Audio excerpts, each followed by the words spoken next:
الحمد لله رب العالمين والصلاة والسلام على خير خلقه محمد وعلى آله وصحبه أجمعين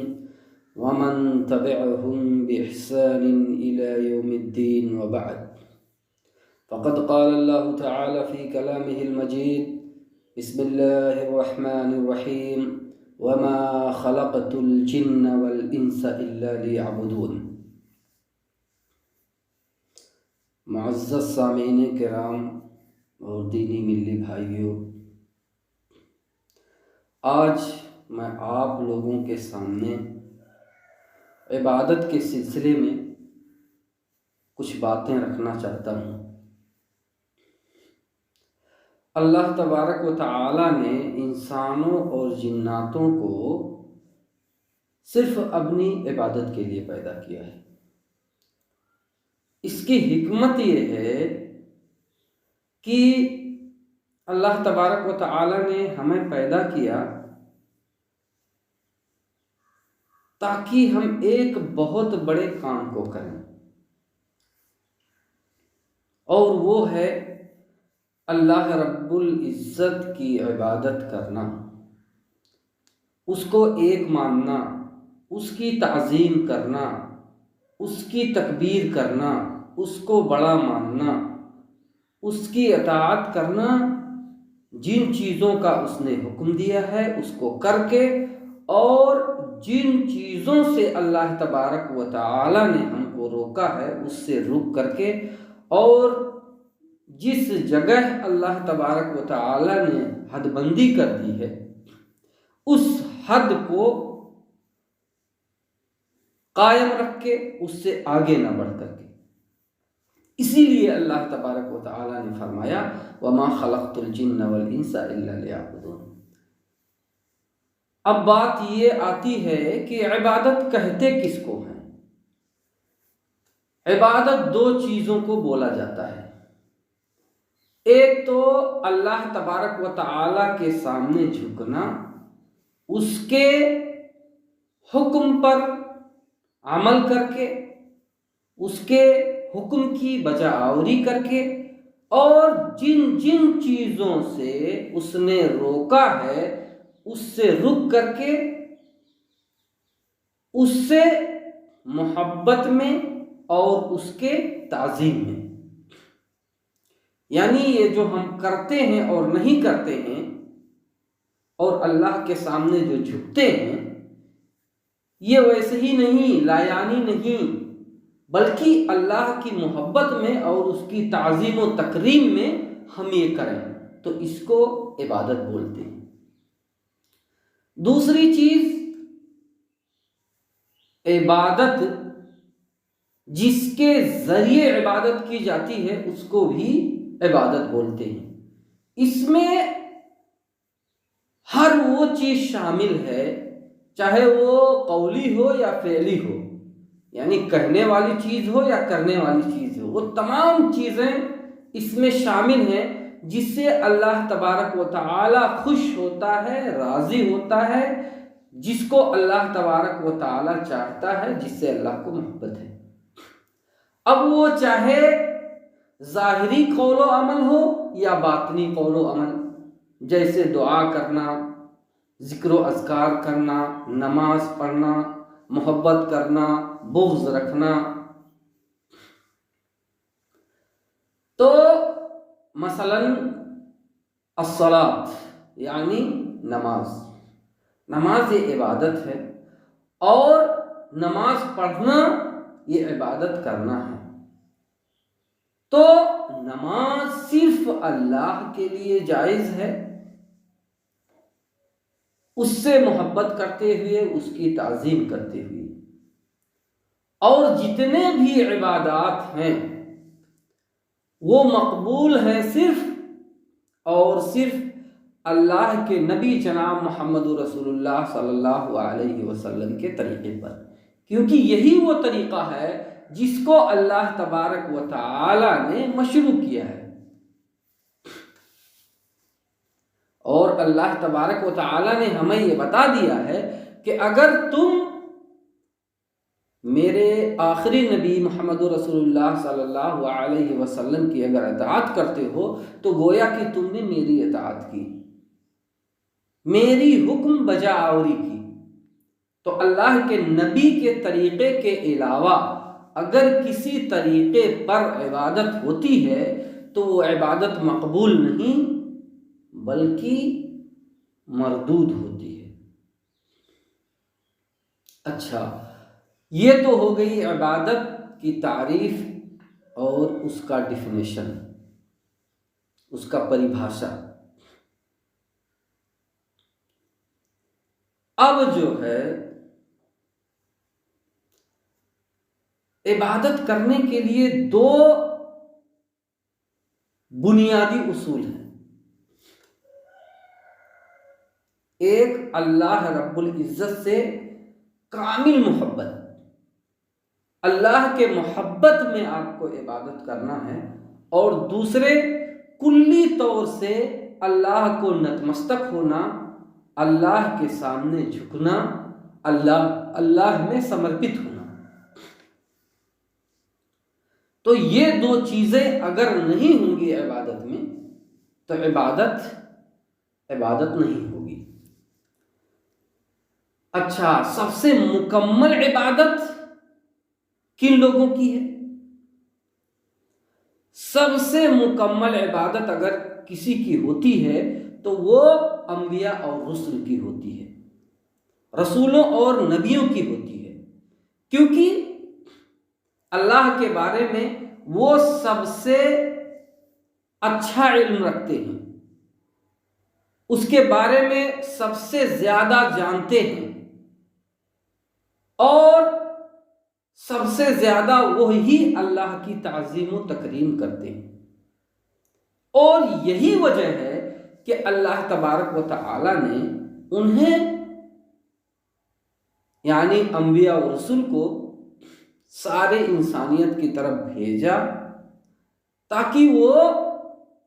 عبادت کر کے، مکمل طریقے پہ عبادت کر کے لوگوں کو دکھا دیں، تاکہ لوگ ان کو اپنا آئیڈیل اور نمونہ مان کے اسی طریقے پہ عبادت کریں۔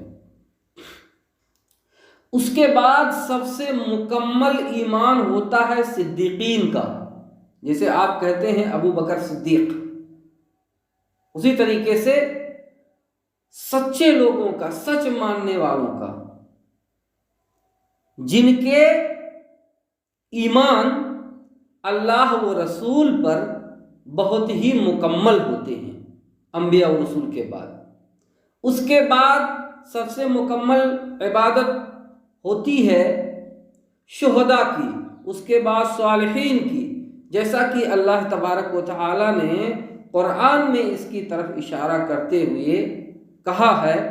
وَمَن يُطِعِ اللَّهَ وَالرَّسُولَ فَأُولَئِكَ مَعَ الَّذِينَ أَنْعَمَ اللَّهُ عَلَيْهِم مِّنَ النَّبِيِّينَ وَالصِّدِّيقِينَ وَالشُّهَدَاءِ وَالصَّالِحِينَ وَحَسُنَ أُولَئِكَ رَفِيقًا۔ یعنی کہ اللہ تبارک و تعالی کہتے ہیں جن لوگوں نے بھی اللہ اور اس کے رسول کی حکم کی بجا آوری کی تو وہ ان لوگوں کے ساتھ ہوں گے جن پر اللہ تبارک و تعالی نے انعام و اکرام کیا، جن پر اللہ تبارک و تعالی نے رحمتیں نازل کی، اور وہ ہیں نبی، صدیقین، شہید لوگ، صالح لوگ۔ اور جن لوگوں کو ان کی صحبت مل جائے، ان کا ساتھ مل جائے، تو ان کا ساتھ کتنا ہی بہترین ساتھ ہے، کتنا ہی بہترین صحبت ہے۔ گویا کہ ان کی طرز پہ، ان کے طریقے پہ اگر ہم عبادت کرتے ہیں اور انہی کے طریقے سے ہم اللہ اور رسول کی اطاعت کرتے ہیں تو یقیناً ہمیں جنت میں ان کی صحبت نصیب ہوگی انشاءاللہ تعالی۔ اچھا، جب ہم نے اپنے طاقت کے اعتبار سے، اپنے وسعت کے اعتبار سے ان کے طریقے پر عبادتیں کی، اور اللہ تبارک و تعالی لا یکلف اللہ نفسا الا وسعها، اللہ تبارک و تعالی کسی کے طاقت و قدرت سے زیادہ اس سے نہیں مانگتا ہے۔ جتنا آپ کر سکتے ہو، جتنا آپ کے اندر طاقت ہے، اتنا ہی اللہ تبارک و تعالی آپ سے مانگ رہا ہے، اور اتنے ہی پر اللہ تبارک و تعالی آپ کا حساب و کتاب لے گا۔ تو اگر آپ نے اپنے استطاعت کے مطابق عمل کیا ہے، عبادتیں کی ہیں،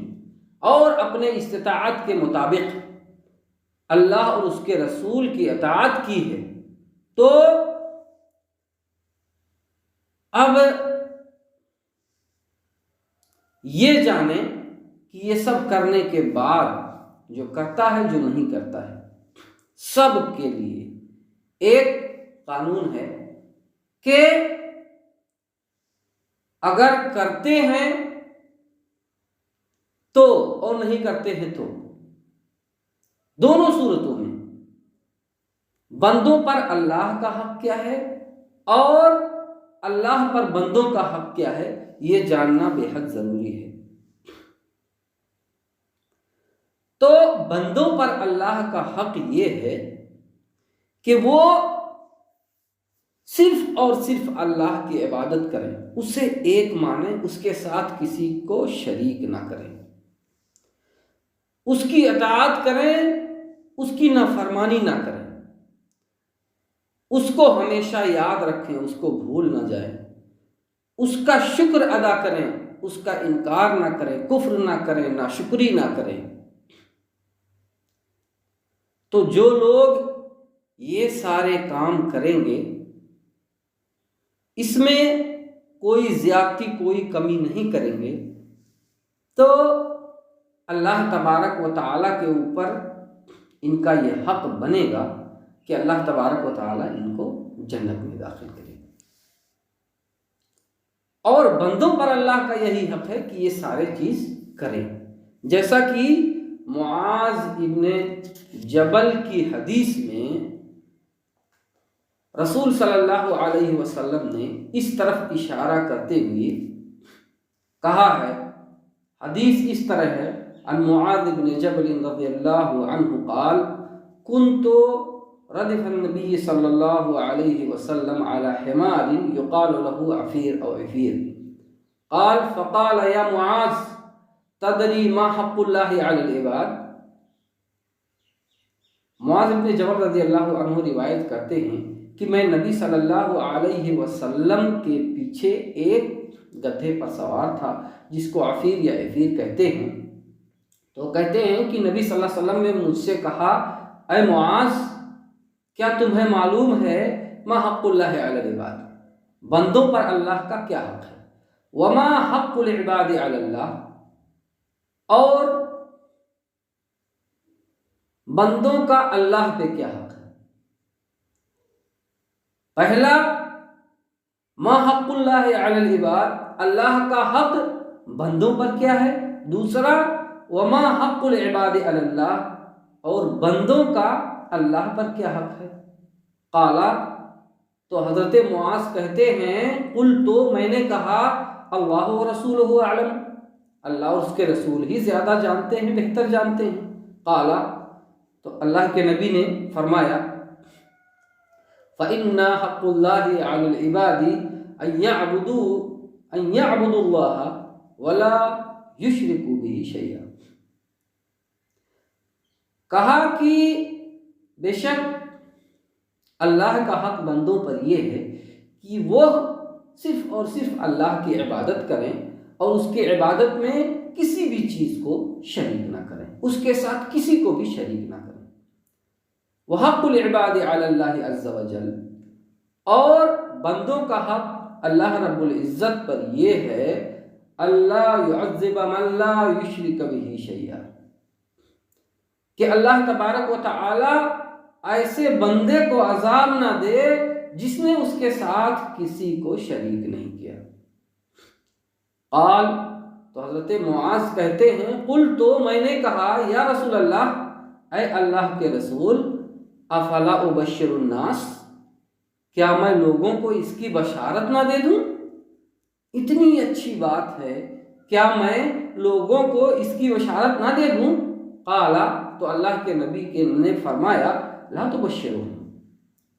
ان کو یہ بات مت بتانا، ان کو یہ بات، اس بات کی بشارت مت دینا، فیتکلوا، وجہ ہی یہ ہے کہ اگر تم نے ان کو یہ بتا دیا تو اسی پر وہ بھروسہ کر کے بیٹھ جائیں گے اور عمل نہیں کریں گے۔ اس کو بخاری نے حدیث نمبر 2856 پر اور مسلم نے حدیث نمبر 30 پر روایت کیا ہے، اور یہ لفظ مسلم ہی کے ہیں۔ تو معلوم یہ ہوا کہ ہمارے اوپر جو پہلا حق ہے اس دنیا کے اندر، دنیا میں آنے کے بعد، وہ یہ کہ ہم اللہ کو ایک مانیں، اللہ ہی کو خالق و مالک مانیں، سب کچھ مانیں، اور صرف اللہ ہی کی عبادت کریں، پورے محبت کے ساتھ، پورے تعظیم کے ساتھ، اور عبادت بھی ایسی جیسے کہ انبیاء و رسول، صدیقین و شہداء و صالحین نے کی ہے، یعنی مکمل سکون و اطمینان سے عبادت کرنا ہے، یہ نہیں کہ صرف کھانا پوری کرنی ہے۔